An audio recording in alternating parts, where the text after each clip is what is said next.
के सपने संजो रहे हैं और पूरे भ्रमण कर रहे हैं, कभी केजरीवाल से तो कभी मुलायम सिंह यादव से, तमाम जगह पे विजिट कर रहे हैं, लोगों को मिल रहा है। बिहार जैसे कि भगवान राम भरोसे को छोड़कर निवृत्त हो गए हैं, निश्चिंत हो गए हैं।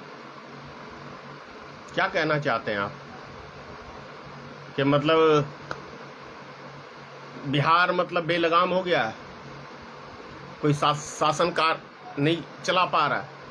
अरे भैया, बिहार को एक चीज समझ लीजिए, नीतीश कुमार को बदनाम करने के लिए भारतीय जनता पार्टी सरकार की ये सोची समझी रणनीति है।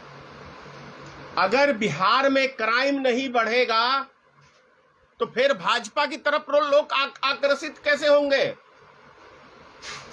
निष्पक्ष जांच हो। मैं बार बार ही कहता हूं, नीतीश कुमार जी सावधान हो जाइए, क्योंकि आपकी लड़ाई किसी साधारण व्यक्ति से नहीं है, भारत के सबसे बड़े दंगाई पार्टी के साथ है।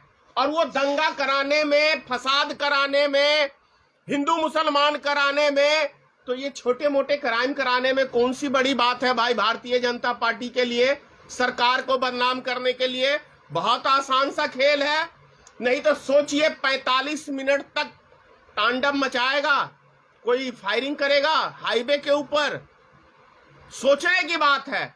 और बहुत से प्रशासन के लोग भी भारतीय जनता पार्टी को सपोर्ट करते हैं उसकी, तो वो प्रशासन के लोग भी उनके सपोर्ट में थे, यानी कि कुछ प्रशासन के लोग भी भारतीय जनता पार्टी के साथ हैं और वो सरकार को बदनाम करने में वो काम कर रहे हैं। ये बीजेपी की सोची समझी चाल है। बिल्कुल 100% बीजेपी की सोची समझी रणनीति के तहत ये क्राइम हो रहा है। आपको याद है 2014 में 13 में जब लास्ट में दिसंबर के महीने में नरेंद्र मोदी जी गांधी मैदान आए थे, याद है ना आप सबको?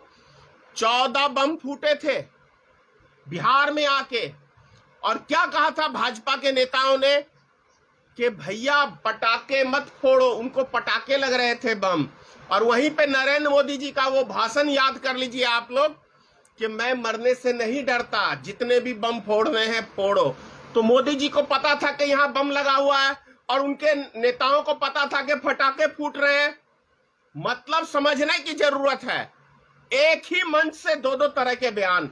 भारतीय जनता पार्टी के नेता वहां पे मंच पे भाषण दे रहे हैं कि पटाखे मत फोड़ो, और माननीय प्रधानमंत्री बोल रहे हैं कि बम जितने भी चाहे फोड़ो, मैं डरता नहीं, क्योंकि उनको पता था कि मेरे मंच के नीचे बम नहीं है, बम है पब्लिक में और मर रही है पब्लिक।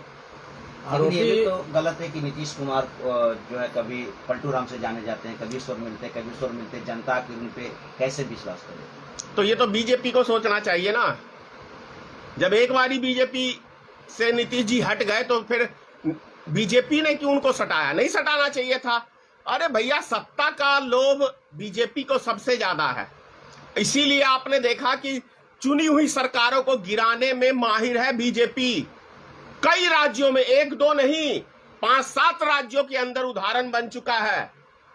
गोवा में देख लो, त्रिपुरा में देख लो, आपको क्या कहते हैं, कर्नाटक में देख लो, मतलब जितने भी जगह हैं आप देख लो कि सरकार, मध्य प्रदेश में आप देख लो।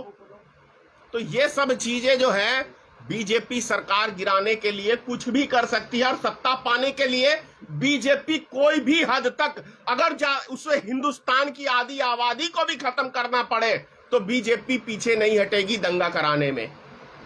नीतीश कुमार बेगूसराय कांड में जितने भी घायल लोग हैं उनका जाति पढ़ कर नाम बता रहे थे, जिस पर अभी सियासत में गर्म। भाई, मैं कुछ कामों से खुद ही बहुत बिजी था, तो मैं ज्यादा नहीं कह सकता हूं कि किस किस जाति के लोग थे, इसकी मुझे जानकारी नहीं है। बेहतर आप ही बताएंगे कौन कौन सी जाति के लोग थे। क्या एक सीएम को शोभा देता है इस तरीके से जाति पढ़ कर लोगों का नाम बताएं? सीएम को, अगर बिहार में तो जातिवादी की राजनीति का आज से नहीं है, सदियों से है। और कुछ जाति के लोग डायरेक्टली नीतीश कुमार का विरोध करते हैं, लालू प्रसाद का विरोध करते हैं, तो क्या उनको यह शोभा देता है कि उन्हीं के जात का नेता बने? इस बिहार में कर्पूरी जी मुख्यमंत्री बने थे तो कुछ जाति के लोग क्या नारा लगाते थे, आप सबको याद होगा।